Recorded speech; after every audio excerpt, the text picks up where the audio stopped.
Hello, you wonderful people with the internet. I am John, and this is Films You View. Now, I just want to say before I start this review that everything I say is my opinion and what I think, and obviously you're going to have different opinions, so if you do have something you want to say, please don't be afraid to post a comment below. Now let's get started, shall we?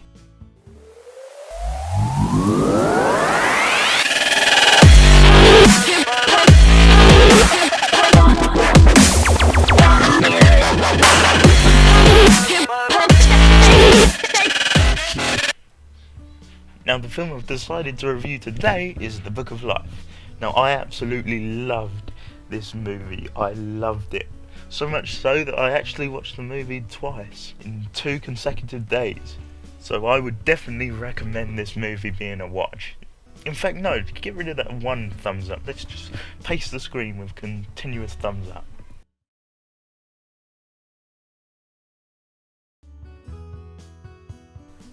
Now, this film was produced by 20th Century Fox, as well as some select others.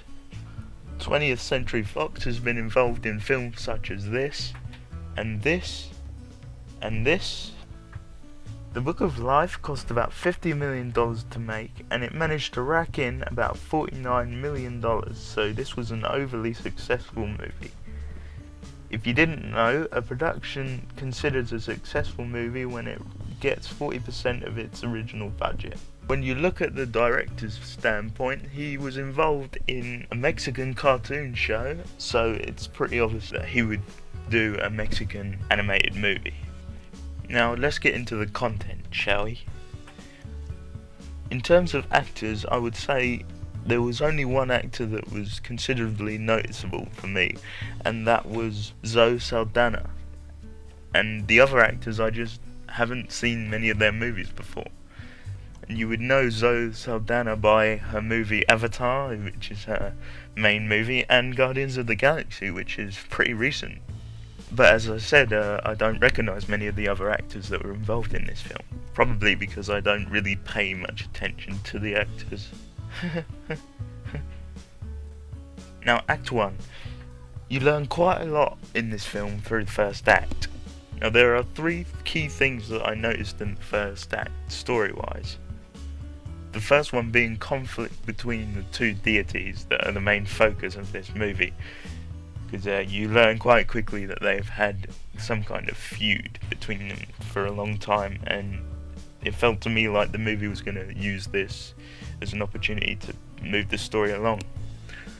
The second one being 2 boys and 1 girl kind of story, and the struggle between like friendship and emotion. The third kind of story is the emotional conflict between the characters, like fighting to find themselves. And obviously you have one character who's pure of heart, and another character who's slightly misguided more than anything. I wouldn't say he's an evil character, he's just led on the wrong kind of path.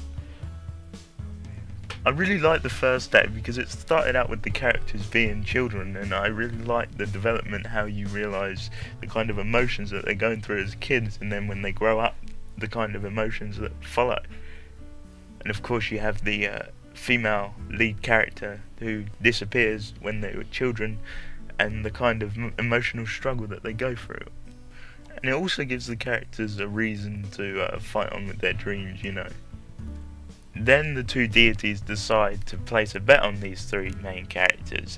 It's who will marry the female lead character.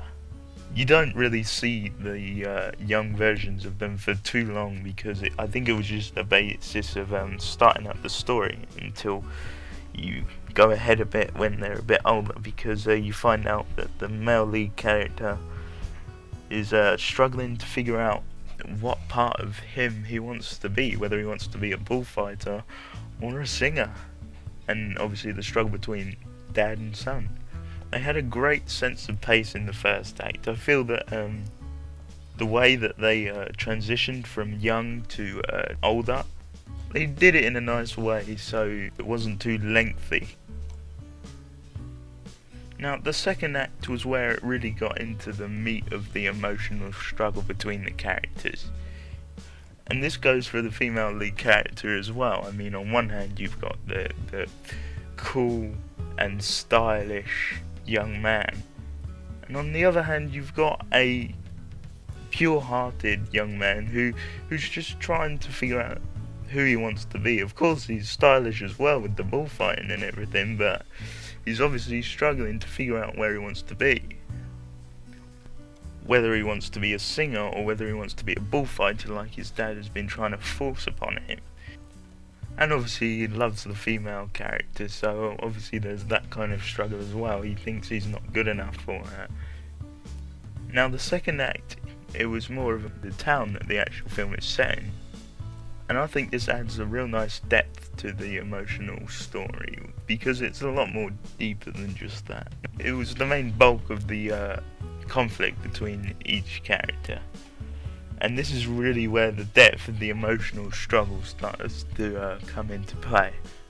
And what I mean by conflict is two things. You've got the emotional conflict between the characters because they're friends, you know, and it's really hard to fight between friends. And then the other side is you've also got the real conflict. They start fighting each other for the girl. And obviously it takes time for them to realise what they want at that particular time.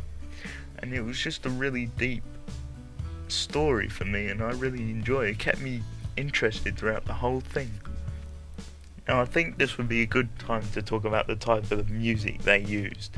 Now they used a lot of pop references, and I really think that that was a bad choice of music to use for this particular film.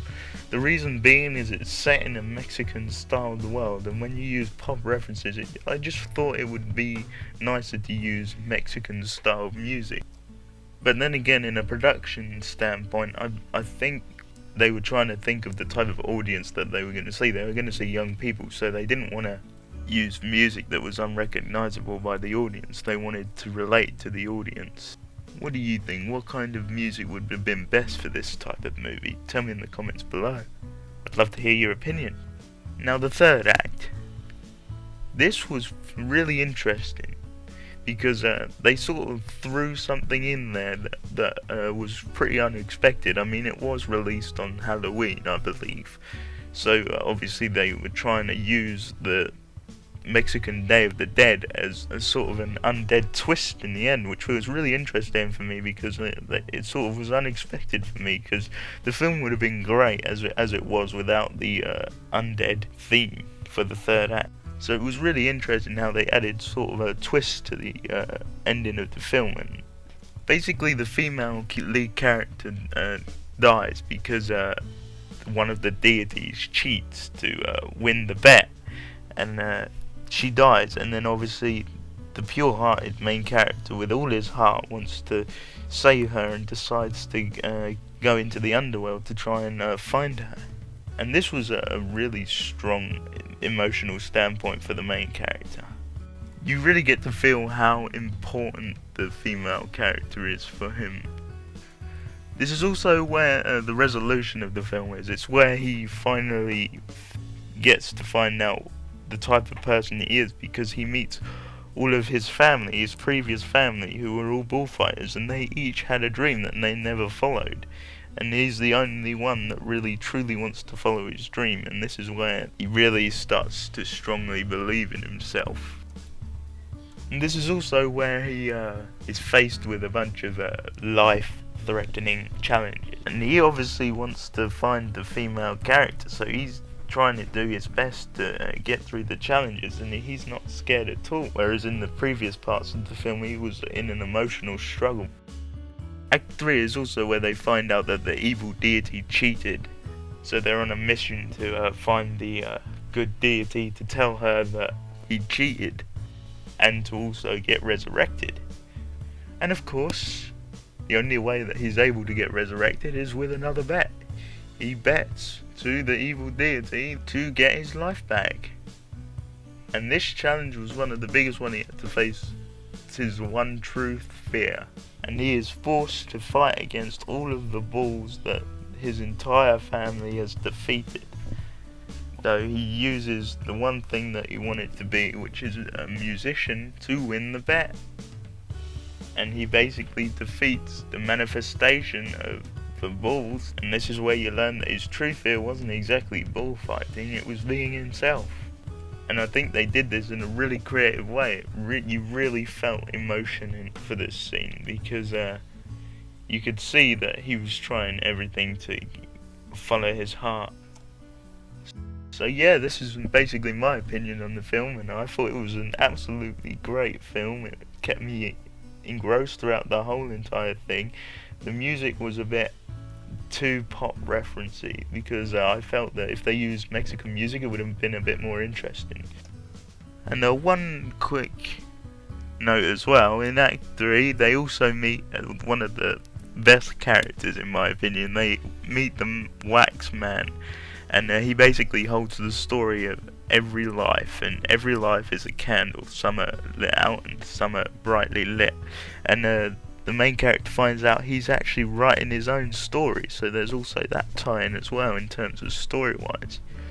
This sort of applies to the younger people, like the children, like you can write your own story. So, question of the week. What is your favourite animated style? Do you like 3D animation, or do you like stop motion animation? Maybe you like some other kind of animation. What ones do you prefer over others? And basically this is it for me. Thanks for listening to this review, and I hope to see you next time. Bye!